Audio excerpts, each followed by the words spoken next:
আসসালামু আলাইকুম ফ্রেন্ডস, সবাইকে অগ্রিম ঈদের শুভেচ্ছা। দেখতে দেখতে কিন্তু ঈদ চলে আসলো। তো ঈদ উপলক্ষে কিভাবে আপনারা এই ধরনের একটি ফটো এডিটিং করবেন আপনার নর্মাল ফটো দিয়ে, সেটাই আজকে টিউটোরিয়ালে আমি আপনাদেরকে শিখিয়ে দিব। গাইস, অবশ্যই কিন্তু আপনারা স্ক্রিনে ফটোটা দেখতে পাচ্ছেন, তো সেম কিন্তু আপনারা চাইলে আপনার ফটো দিয়ে এই ধরনের এডিটিং করতে পারেন। তো কিভাবে করবেন এডিটটা, সেটাই সম্পূর্ণ ভিডিওটি দেখলে শিখতে পারবেন। সো গাইস, অবশ্যই আপনারা সম্পূর্ণ ভিডিওটি না টেনে দেখবেন। এবং ভিডিও শুরু করার আগে একটি রিকোয়েস্ট, যারা চ্যানেলটি এখনো সাবস্ক্রাইব করেননি তারা অবশ্যই চ্যানেলটি সাবস্ক্রাইব করে দিবেন, পাশে আসা বেল আইকনে প্রেস করে অল ক্লিক করে দিবেন। গাইস, কথা না বলে আমাদের এডিটিং শুরু করে দেই। অলরাইট গাইস, আজকের ফটোটি এডিটিং করতে আমরা শুধুমাত্র পিক্সার্ট অ্যাপটি ইউজ করব। সো আপনি পিক্সার্ট অ্যাপটি গুগল প্লে স্টোরে একদম ফ্রিতে পেয়ে যাবেন। আপনারা অবশ্যই গুগল প্লে স্টোর অথবা অ্যাপ স্টোর থেকে অ্যাপটি ইনস্টল করে নেবেন। গাইস, আমি পিক্সার্ট অ্যাপটি ওপেন করে নিচ্ছি।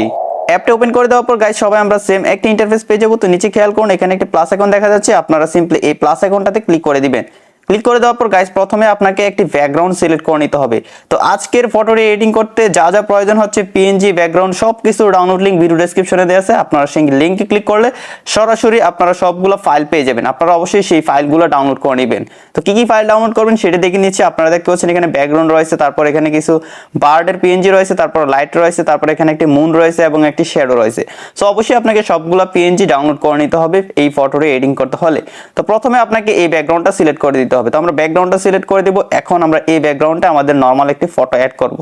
তো ফটো অ্যাড করার জন্য নিচে টুলসগুলো থেকে একটু সামনে চলে আসবে। সামনে আসার পর এখান থেকে অ্যাড ফটোসে ক্লিক করব। অ্যাড ফটোতে ক্লিক করে দেওয়ার পর আমার মোবাইল ফোনে থাকা সবগুলো ফটো শো করবে। তো আমি আমার মোবাইল ফোন থেকে এই নরমাল ফটোটা সিলেক্ট করে দিচ্ছি। তারপর উপর থেকে অ্যাডে ক্লিক করে দিব। দেখতে পাচ্ছেন নরমাল ফটোটা অ্যাড হয়ে গেল, কিন্তু এই ফটোতে কিন্তু ব্যাকগ্রাউন্ড রয়েছে। এখন আমরা মাত্র এক ক্লিকে পিক্সার্ট অ্যাপটির মাধ্যমে এই ফটোর ব্যাকগ্রাউন্ডটা রিমুভ করে ফেলবো। তো সেটা করার জন্য উপরে একটা আমরা ইরেজ অপশন দেখতে পাচ্ছি, আমরা জাস্ট এই ইরেজ অপশনে ক্লিক করে দিব। তারপর গাইস এখানে অনেকগুলো লেখা চলে আসবে। সেই লেখাগুলো থেকে অবশ্যই আপনারা পার্সনে ক্লিক করে দিবেন। পার্সনে ক্লিক করে দেওয়ার সাথে সাথে গাইস আপনারা ম্যাজিকটা দেখতে পাবেন যে আপনার ফটোর ব্যাকগ্রাউন্ডটা মাত্র এক ক্লিকে রিমুভ হয়ে গেছে। যদি কোথাও সমস্যা থাকে তাহলে সেটা আপনারা এখান থেকে ইরেজে বা রিস্টোরে গিয়ে ফিক্স করে নেবেন। তো এখানে জাস্ট আমি তাই রেখে দিব, তারপর উপর থেকে জাস্ট টিক মার্কে ক্লিক করে দিব। এখন গাইস আমার ফটোটাকে পারফেক্ট একটা সাইজ দিয়ে সঠিক জায়গায় বসিয়ে দিব। তো এটাকে একটু নিচে বসিয়ে দিলাম, তারপর এখানে বসিয়ে দিচ্ছি। এখানে বসিয়ে দেওয়ার পর এখন সবকিছু ঠিক দেখা যাচ্ছে। এখন খালি জায়গায় ক্লিক করে দিব। এখন গাইস আমরা এখানে কিছু পিএনজি অ্যাড করে নিব, যেমন বার্ডের পিএনজি, তারপর মুন রয়েছে, এগুলো এখানে এক এক করে অ্যাড করে দিব। তো সেজন্য নিচ থেকে আবার অ্যাড ফটোতে ক্লিক করব। অ্যাড ফটোতে ক্লিক করে দেওয়ার পর এখান থেকে আমি সবগুলো বার্ড আগে সিলেক্ট করে নিই। এখানে 4টা বার্ড রয়েছে, 4টা বার্ড অবশ্যই আপনারা সিলেক্ট করে দিবেন। তারপর উপর থেকে অ্যাডে ক্লিক করে দিবেন। বার্ডগুলো চলে আসলো। এখন গাইস আমি এই বার্ডটা এই কর্নারে দিয়ে দিব। ওকে, এটাকে এই কর্নারে দিয়ে দিলাম। তারপর এই বার্ড যেটা রয়েছে এটাকে জাস্ট এখানে বসিয়ে দিব। চাইলে একটু ছোট করে দিতে পারি, একটু ছোট করে এখানে বসিয়ে দিলাম। বসিয়ে দেওয়ার পর গাইস এখন এটাতে ক্লিক করে দিব। তারপর এটাকে হাতের কাছে বসিয়ে দিব। ওকে, এখানে বসিয়ে দিলাম একটু সামনের সাইডে। তারপর এই যে ব্ল্যাক যে বারটা রয়েছে সেটাকে একটু নিচে বসিয়ে দিব, নিচে এখানে বসিয়ে দিলাম। এখন সবকিছু পারফেক্ট আছে, আমাদের বারগুলো অ্যাড হয়ে গেলে এখানে মুন অ্যাড করব। তাই নিচ থেকে আবার অ্যাড ফটোতে ক্লিক করব। তারপর গাইস আমরা মুনের যে ফটোটা রয়েছে সেটা সিলেক্ট করে উপর থেকে অ্যাডে ক্লিক করে দিব। তারপর গাইস এই মুনের যে ফটোটা রয়েছে সেটার ব্ল্যান্ডিং অপশন চেঞ্জ করব। তাই নিচ থেকে একটু সামনে চলে আসবো। সামনে আসার পর এখান থেকে অবশ্যই চলে যাব ব্ল্যান্ডে যাওয়ার পর এখান থেকে স্ক্রিনে ক্লিক করে দিব। তারপর এটাকে আমরা একটু ছোট করে নিব। ছোট করে নেওয়ার পর গাইস জাস্ট এটা এখানে আমরা অ্যাড করে দিব। তো এখানে অ্যাড করে দিলাম, তারপর খালি জায়গায় ক্লিক করে দিচ্ছি। তারপর গাইস নিচ থেকে আবার অ্যাডে ক্লিক করে দিব বা অ্যাড ফটোতে ক্লিক করে দিব। এখন গাইস আমরা এখানে একটি লাইট অ্যাড করে নিব। তো লাইটটা অ্যাড করে দিলাম, কিন্তু দেখতে পাচ্ছি এখানে ব্ল্যাক ব্যাকগ্রাউন্ড রয়েছে এই লাইটের। সো এখান থেকে ব্ল্যাক ব্যাকগ্রাউন্ডটা রিমুভ করে ফেলবো। তাই নিচ থেকে একটু সামনে চলে আসবো, এখান থেকে ব্ল্যান্ডে চলে যাবো। এখান থেকে অবশ্যই স্ক্রিনে ক্লিক করে দিব। স্ক্রিনে ক্লিক করে দিলে আপনারা দেখতে পাবেন যে ব্ল্যাক ব্যাকগ্রাউন্ডটা রয়েছে সেটা রিমুভ হয়ে যাবে। তারপর এটাকে জাস্ট আপনার হাতের কাছে বসিয়ে দিবেন। হাতের কাছে বসিয়ে দেওয়ার পর এখান থেকে আমরা একটু অপাসিটি কমিয়ে দিব। তাই নিচ থেকে চলে যাবো অপাসিটিতে, এখান থেকে একটু মাইনাস করে দিচ্ছি। সো এখন ঠিক আছে। এখন জাস্ট এটাকে আমরা একটু ডুপ্লিকেট করে নিব। তাই উপরে আমরা একটা লেয়ার অপশন পেয়ে যাচ্ছি, জাস্ট এই লেয়ার অপশনে ক্লিক করে এখান থেকে ডুপ্লিকেটে ক্লিক করে দিব। তারপর গাইস আমরা এই যেটা ডুপ্লিকেট করলাম এটাকে একটু উপরে বসিয়ে দিব। এখানে জাস্ট আপনার গালের কাছে বা ফেসটার কাছে একটু বসিয়ে দিবেন, আর এটাকে একটু রোটেট করে নেবেন যাতে ফেসটা নষ্ট না হয়ে যায়।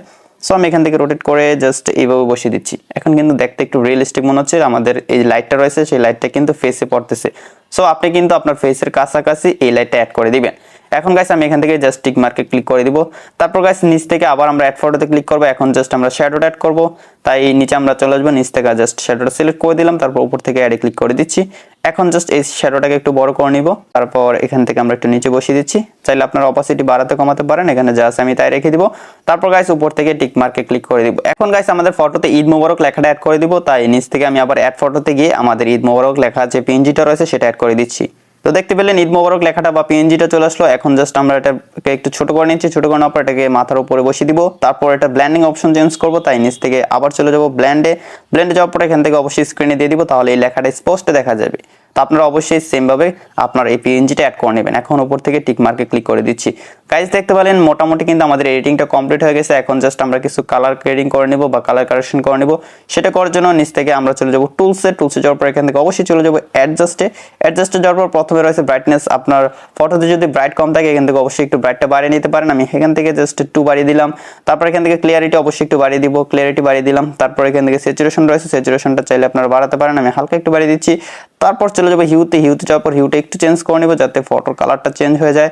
ওকে, এই টাইপের একটু কালারটা রেখে দিলাম। তারপর আমরা চলে যাবো টেম্পারেচারে যাওয়ার পর একটু টেম্পারেচারটা চেঞ্জ করে দেখি ফটোর কোন কালারটা ভালো লাগে। তো আমি চাচ্ছি যে একটু হট টাইপের কালারটা থাকুক, তো এই কালারটা দিয়ে দিলাম। তো দেখতে পাচ্ছেন আমাদের ফটোতে খুবই সুন্দর একটা কালার চলে আসলো। এখন উপর থেকে জাস্ট টিক মার্কে ক্লিক করে দিব। গাইস আমাদের এডিটিংটা কিন্তু কমপ্লিট হয়ে গেল। এখন জাস্ট আমরা এই ফটোটা সেভ করে নিব। ফটোটা সেভ করার জন্য উপরে সেভ অপশন রয়েছে, জাস্ট এই সেভ অপশনে ক্লিক করে দিলে কিন্তু আমাদের ফটোটা সেভ হয়ে যাবে। আশা করি বন্ধুরা আপনারা সম্পূর্ণ ভিডিওটি দেখে শিখতে পেরেছেন কিভাবে আপনারা একটি নরমাল ফটো দিয়ে ঈদ উপলক্ষে এই ধরনের ফটো এডিট করবেন শুধুমাত্র পিক্সার্ট অ্যাপটি দিয়ে। যদি শিখতে পারেন তাহলে অবশ্যই ভিডিওটিতে একটি লাইক দিয়ে দিবেন। যারা চ্যানেলটি এখনো সাবস্ক্রাইব করেননি তারা অবশ্যই চ্যানেলটি সাবস্ক্রাইব করে দিবেন। গাইস দেখা হচ্ছে সামনের ভিডিওতে নতুন কিছু নিয়ে। ততক্ষণ সবাই ভালো থাকুন, সুস্থ থাকুন, আল্লাহ হাফেজ।